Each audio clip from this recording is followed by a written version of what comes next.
내 이름은 한미정. 올해 42, 두 아이를 키우는 평범한 워킹맘이다. 나는 지금 아주 거창한 결심을 하고 있다. 바로 다이어트.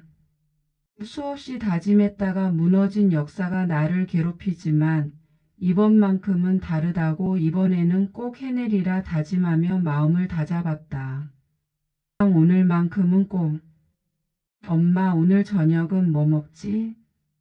나는 회사에서 돌아오는 지하철에서 이미 마음을 굳혔다. 꼭 구울란 2개와 바나나 하나만 먹겠다고. 체중계 위에 숫자가 며칠째 나를 괴롭히고 있었고 거울 속 내 모습은 점점 둥그러져만 갔다. 오늘만큼은 절대 흔들리지 말자. 집 앞 계단을 오르며 속으로 다짐했다. 현관문을 열자마자 코끝을 스치는 향긋한 냄새. 뭔가 맛있는 것이 요리되고 있다는 신호였다. 나는 일부러 고개를 돌리고 냉장고로 향했다. 구울라는 어디 있지? 냉장고 문을 열자 예상과 다른 광경이 펼쳐졌다. 구석진 곳에 소중히 자리 잡고 있는 할머니표 삼치조림. 투명한 용기 안에서 윤기가 자르르 흐르는 삼치가 나를 바라보고 있었다. 조림 소스가 삼치살 사이사이에 스며들어 있고 당근과 무까지 곁들여져 있었다. 아, 이게 뭐야? 나는 무의식 중에 젓가락을 들고 있었다. 삼치 한 점을 조심스레 집어 올렸다. 부드럽게 입에 넣자마자 짭조름함과 은은한 단맛이 입안을 감쌌다. 살살 부서지는 삼치살이 혀끝을 스치며 사르르 녹아내렸다. 오늘은 조금만. 그때였다. 어머니가 부엌에서 나타났다. 손에는 무언가 푸른 것이 한가득 들려 있었다. 어머 왔구나. 마침 잘 됐다. 할머니가 산에서 따온 머위 좀 봐라. 얼마나 싱싱한지. 데친 머위와 함께 등장한 것은 진득한 강된장이었다. 머위 잎은 살짝 데쳐져서 푸르고 싱싱한 빛깔을 자랑했고 강된장은 빛깔부터 진한 맛을 약속하는 듯 했다. 구수한 냄새가 부엌 전체를 감쌌다. 엄마, 저는 오늘 다이어트 한다고 했잖아요. 아이고, 이런 좋은 걸 언제 또 먹어보겠다고 그래. 머위는 지금이 철인데. 어머니는 능숙하게 머위를 접시에 담고 강된장을 곁들여 내 앞에 내밀었다.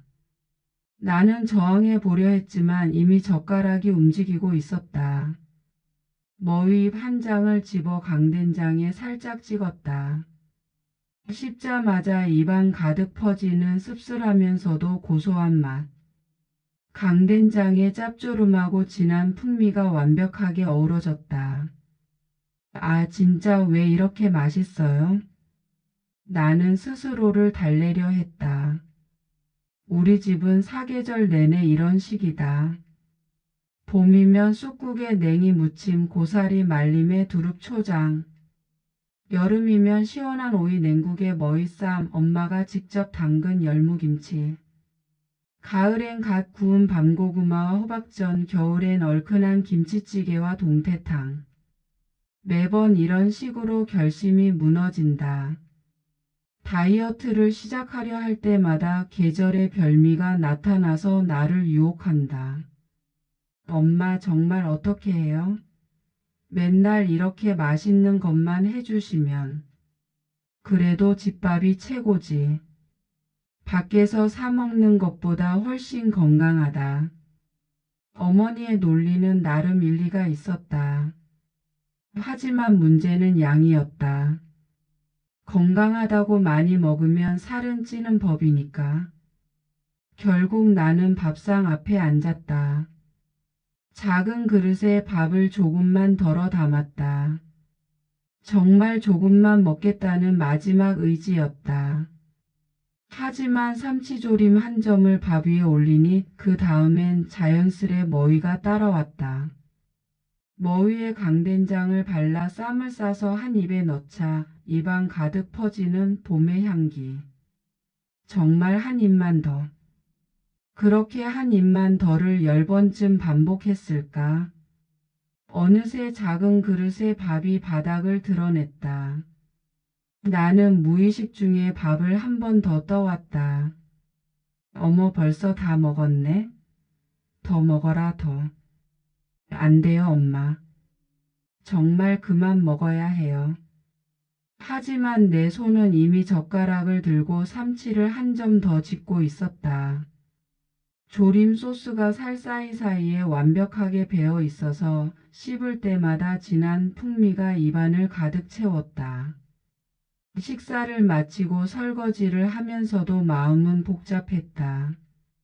입안에 남은 여우는 달콤하지만 마음 한구석에서는 죄책감이 스멀스멀 올라왔다. 오늘도 실패했구나. 거실로 나가서 체중계를 바라봤다. 올라가기가 무서웠다. 대신 거울을 봤다. 저녁을 든든히 먹고 난 후라 그런지 배가 더욱 볼록해 보였다. 내일부터는 정말로 식단 관리를 해야겠어.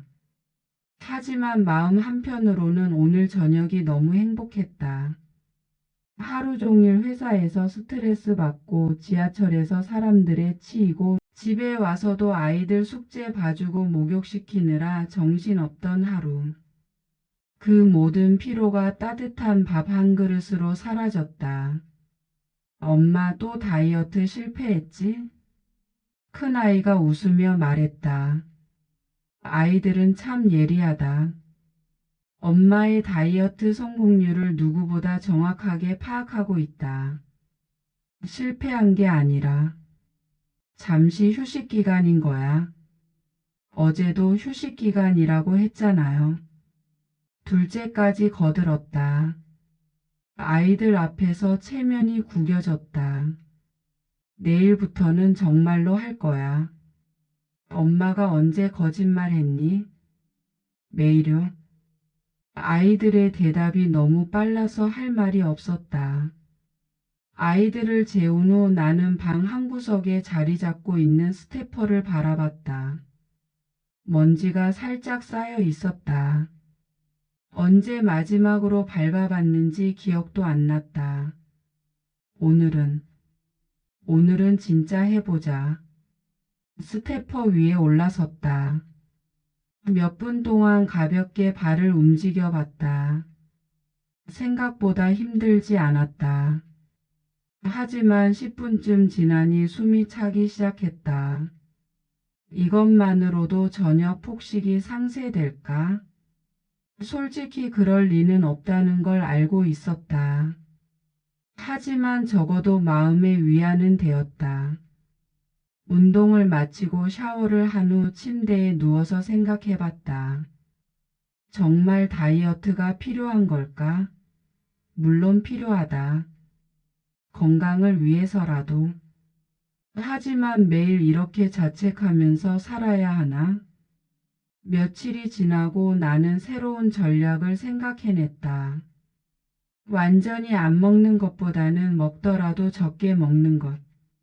그리고 그 죄책감을 운동으로 풀어내는 것.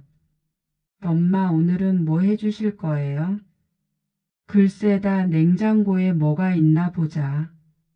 이제는 아예 당당해졌다. 어차피 맛있는 집밥을 포기할 수는 없으니까. 대신 양을 조절하고 운동을 병행하기로 했다. 냉장고를 열자 오늘은 엄마가 끓인 된장찌개와 김치전이 기다리고 있었다. 된장찌개에서 올라오는 구수한 냄새, 김치전의 바삭한 겉모습. 오늘도 조금만. 하지만 이제는 조금만이라는 말에 죄책감이 따라오지 않았다. 대신 감사함이 따라왔다.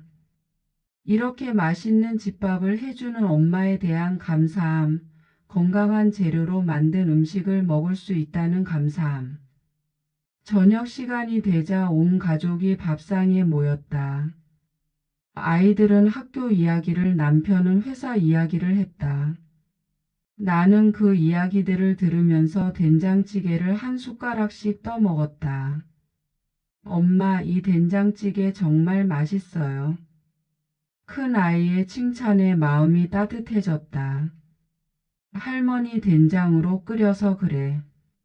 할머니 된장이 최고야. 가족들이 맛있게 먹는 모습을 보니 다이어트 스트레스가 조금 줄어드는 것 같았다. 음식은 단순히 배를 채우는 것이 아니라 가족을 하나로 묶어주는 끈이기도 하다. 10장 작은 변화들. 그 후로 몇 주가 지났다. 나는 여전히 매일 저녁 오늘은 적게 먹어야지라고 다짐하고 여전히 그 다짐을 지키지 못한다. 하지만 이제는 자책하지 않는다. 대신 작은 변화들을 시도해봤다. 밥그릇을 작은 것으로 바꾸고 첫 번째 그릇을 다 먹고 나면 10분 정도 기다렸다가 정말 배가 고프면 더 먹는 것. 그리고 저녁 후에는 반드시 20분 이상 산책을 하는 것. 체중계의 숫자는 크게 변하지 않았지만 마음은 훨씬 가벼워졌다. 엄마, 오늘 저녁은 뭐 먹지? 오늘도 나는 같은 질문을 하며 집에 들어선다. 하지만 이제는 이 질문 자체가 하루의 피로를 날려주는 마법 같은 주문이 되었다. 냉장고 앞에서 무엇을 발견하든 그것을 맛있게 먹을 것이다. 조금은 죄책감 없이, 조금은 감사한 마음으로. 오늘은 정말 구울랑과 바나나만.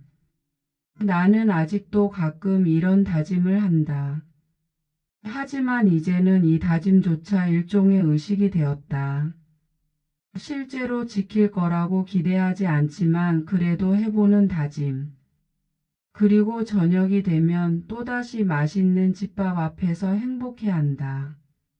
삼치조림이든 된장찌개든 김치전이든 엄마와 할머니의 손맛이 담긴 음식들. 살 좀 빼고 싶긴 한데. 하지만 이 따뜻한 저녁 시간을 포기할 수는 없다. 가족들과 함께 나누는 이 소중한 시간을.